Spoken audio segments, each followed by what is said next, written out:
Assalamualaikum warahmatullahi wabarakatuh. Perkenalkan, nama saya Rulihaini dengan NIM 2010301016. Di sini saya akan membahas tentang kognitif dan behavioral neurosis, di mana plasticity atau komunikasi antara sinaps, dan perlu kita ketahui bahwa struktur utama otak terdiri dari hemisfer kanan dan kiri. Otak terbagi menjadi 3 wilayah, yaitu otak depan atau frontal, otak tengah atau parietal, kemudian otak belakang atau occipital. Proses penting pada otak ini terjadi pada masa-masa pertumbuhan atau melinasi. Otak merupakan koneksi dari berbagai jenis sel saraf atau neuron ke dalam otak. Terjadi komunikasi antar sel saraf. Untuk memori sendiri itu ada beberapa jangka pendek dan jangka panjang. Ada memori sensori, yaitu memori yang mencatat atau menyimpan informasi dari rangsangan yang diterima dari lingkungan melalui bantuan dari panca indera, seperti penglihatan, pendengaran, kemudian peraba, dan lain sebagainya. Selanjutnya, sinaps terdiri dari 3 jalur utama, yaitu sinyal elektrik di otak, kemudian sinyal neuro atau biasa kita kenal dengan neurotransmitter, dan gap junction. Neuron dapat berkomunikasi dengan melepaskan bahan kimia yang dikenal dengan neurotransmitter melalui akson, dendrit, dan lainnya. Untuk neuron merupakan salah satu struktur yang kompleks pada tubuh manusia. Pada otak ada 5 jenis memori jangka panjang dalam otak. Yang pertama yaitu ingatan implisit atau disebut juga dengan ingatan di bawah alam sadar atau ingatan otomatis, di mana aktivitas keseharian selalu di-save oleh memori, baik yang disadari maupun yang tidak disadari, karena ingatan ini bekerja secara otomatis. Untuk contohnya yaitu ketika sedang menonton film yang sudah berulang kali ditonton, yang dimana kita ingat alur ceritanya tanpa perlu berpikir keras untuk mengingat alur ceritanya tersebut. Selanjutnya yang kedua yaitu ada ingatan prosedural, merupakan bagian dari ingatan implisit atau ingatan yang secara tidak sengaja terjadi. Ingatan ini bertanggung jawab atas ingatan jangka panjang yang berhubungan dengan keterampilan motorik. Untuk contohnya yaitu seperti cara berjalan, berlari, dan cara mengambil benda. Untuk contoh permainannya seperti bermain bola, bermain voli, bermain badminton, musik, dan lain sebagainya. Dalam artian permainan ini sudah dilakukan secara berulang sampai pada saat mengingat dan tidak membutuhkan effort lebih untuk melakukan hal tersebut. Selanjutnya yang ketiga yaitu ada ingatan eksplisit.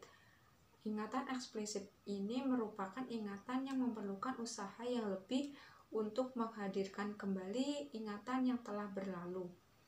Ingatan ini memerlukan usaha yang lebih, bahkan memerlukan pemicu untuk mengingat sesuatu atau memerlukan kode potongan-potongan dari bagian-bagian momen tersebut. Untuk contohnya seperti mengingat tanggal-tanggal penting, seperti tanggal ulang tahun mungkin. Selanjutnya contoh berikutnya mengingat wajah seseorang. Selanjutnya yang keempat yaitu ada ingatan semantik, merupakan ingatan yang tidak berhubungan dengan pengalaman pribadi seseorang atau individu. Ingatan ini berarti tidak berdasarkan kejadian yang telah berlalu. Ingatan ini ada pada pemahaman yang dipelajari secara umum atau pengetahuan secara umum.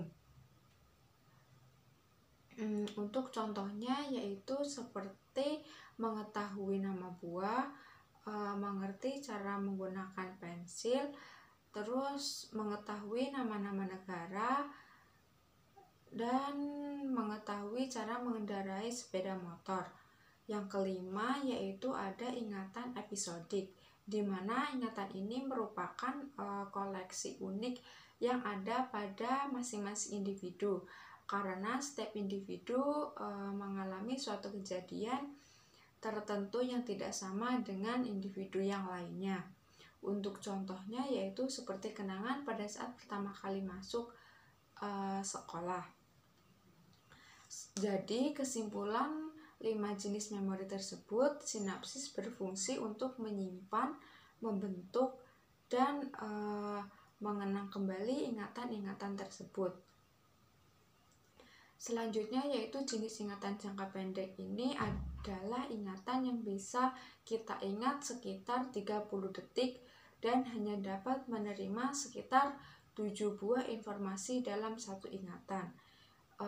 Ingatan jangka pendek yang diulang-ulang akan masuk ke dalam sistem ingatan jangka panjang untuk disimpan lebih lama dan muncul sebagai reaksi atau ingatan jangka panjang yang tidak perlu banyak effort. Selanjutnya proses terbentuknya ingatan yaitu terbentuk sejak kita lahir dan akan terus terbentuk selama kita hidup. Selanjutnya hipokampus merupakan bagian otak yang terletak di lobus temporal otak yang berperan untuk mempertahankan ingatan. Beberapa peneliti menyatakan bahwa setiap yang digunakan untuk menyimpan satu ingatan saat ada rangsangan dari lingkungan, maka ingatan akan terbentuk melalui 3 tahapan, yaitu ada tahapan belajar, yaitu proses di mana informasi diterima oleh indera tubuh. Kemudian ada tahapan retensi, yaitu proses informasi disimpan oleh otak. Kemudian yang ketiga yaitu ada tahap retrieval, yaitu mengenang kembali ingatan yang telah tersimpan sebelumnya membentuk ingatan baru. Selanjutnya yaitu ada jenis-jenis air mata. Air mata diproduksi oleh satu kelenjar yang bernama kelenjar lakrimal. Kelenjar ini berada pada kelopak mata bagian atas. Air mata ini diproduksi dan menyebar di seluruh permukaan mata, terutama pada penyebaran itu terjadi saat kita berkedip.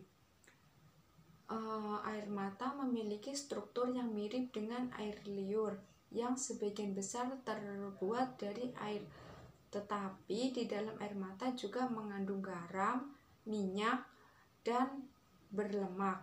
Lebih dari 1.500 protein yang berbeda menurut American Academy of Ophthalmology membuat 15 hingga 30 galon air mata. Untuk lapisan-lapisan pada air mata tersendiri dari lapisan lendir, yaitu membuat air mata melekat pada mata. Selanjutnya, lapisan air mata merupakan lapisan yang paling tebal yang berguna untuk menghidrasi mata, yaitu menjauhkan mata dari infeksi bakteri. Yang paling utama adalah melindungi kornea mata. Kemudian yang terakhir adalah lapisan minyak, berfungsi untuk menjaga lapisan lain menguap dan juga menjaga permukaan air mata tetap halus. Air mata terdiri dari 3 lapisan yang berbeda. Lapisan ini mengandung berbagai macam nutrisi. Beberapa jenis dan fungsinya. Air mata basal selalu ada di mata untuk melindungi dari kotoran dan melumasi mata. Untuk contoh seperti sedang memotong bawang memasuki jenis air mata refleks. Kemudian air mata emosional, air mata ini dihasilkan saat kita sedang mengalami sedih seperti galau, kena tekanan, dan lain sebagainya. Air mata ini mengandung hormon stres dan hormon penghilang rasa sakit. Maka dari itu beberapa dari kita setelah menangis kita akan merasa lebih lega dan lebih tenang. Mungkin sekian penjelasan dari saya. Jika ada kekurangan kata saya mohon maaf, ada kekurangan salah kata saya juga mohon maaf. Sekian dari saya. Wassalamualaikum warahmatullahi wabarakatuh.